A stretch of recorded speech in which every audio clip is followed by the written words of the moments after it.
Upgrading the master drive or the boot drive in your Windows 7 PC is easier than you might think. With all the digital photos, videos, and music that you collect, running out of space on your computer is a common occurrence these days. If you find yourself needing more storage space, it's surprisingly simple to replace your current hard drive with a larger capacity drive or add another drive to your system if you have an available slot. I'm going to show you how to replace your main drive with a new, faster, higher capacity hard drive from WD and keep your old drive as a secondary drive. Then I'll demonstrate how to clone your old drive to your new one with our easy-to-use Acronis True Image WD Edition software. Cloning makes an exact copy of your old system drive on your new WD hard drive, including the operating system, applications, data, preferences, and email settings. Everything will be present and operate exactly as it did on your old hard drive. Before you start, make sure you have the following items: your new drive, an external drive for backing up your files, a Phillips screwdriver, a SATA cable, which may already be in your computer. If not, you'll need to purchase one. It's also a good idea to have the original disks for your operating system and all your software. Let's get started. First, back up your personal files on your computer to protect your data.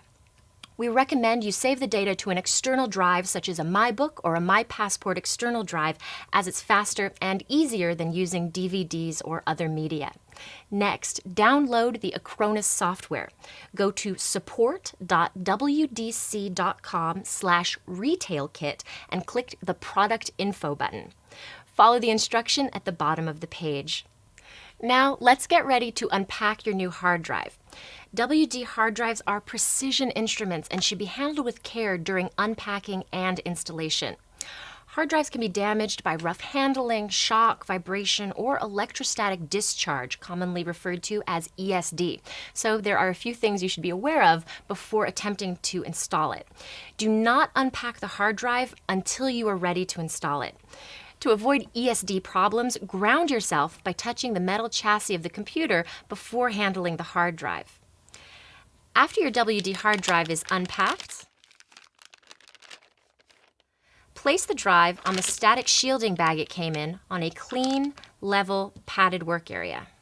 Articles of clothing generate static electricity, so be sure clothing does not come in direct contact with the hard drive or circuit board components. Handle the hard drive by the sides only and avoid touching the circuit board components.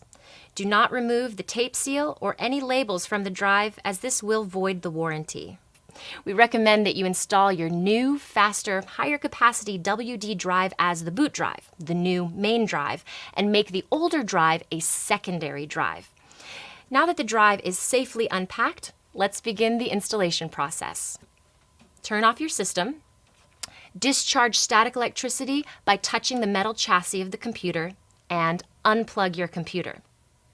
Remove the computer's outside cover. You may need to consult your computer system manual for details, and this may require a screwdriver. Be sure to keep all screws and other parts together for easy reassembly. Most desktop systems will have at least 2 drive slots. You'll want to verify this prior to beginning the install process. As you see here, we have 1 available drive slot. The other drive slot is being used by the current boot drive. Inspect the 3.5-inch drive bay to make sure it's free from loose cables or any obstructions. Mount the WD hard drive in the drive bay using the mounting sled. Note that older systems may require screws.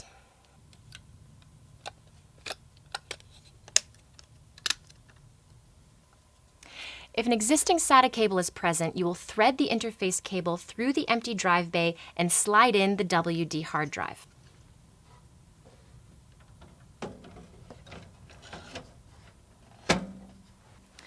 Then attach the end of the interface cable to the connector on the back of the WD hard drive. If you're using a new SATA interface cable, you will need to attach the end of the interface cable from the WD hard drive to the connector on the motherboard or controller card.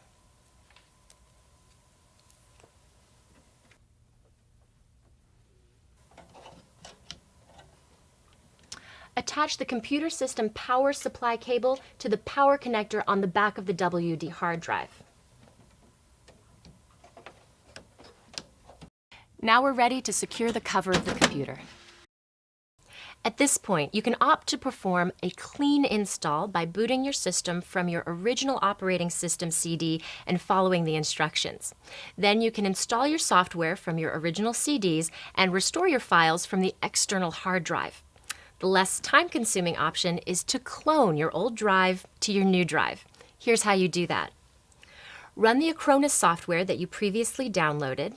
The easy-to-follow software wizard will guide you through the cloning process. Follow the simple software steps. Once you've selected your preferred drive configuration, the wizard will begin a series of reboots. Be aware that cloning your old drive to your new one may take several hours depending on the size of the content on your original drive.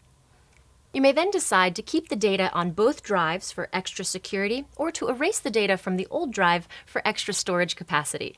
For further information on formatting and Acronis software, visit Western Digital online. That's it. Now you have tons of room to store more photos, movies, and music.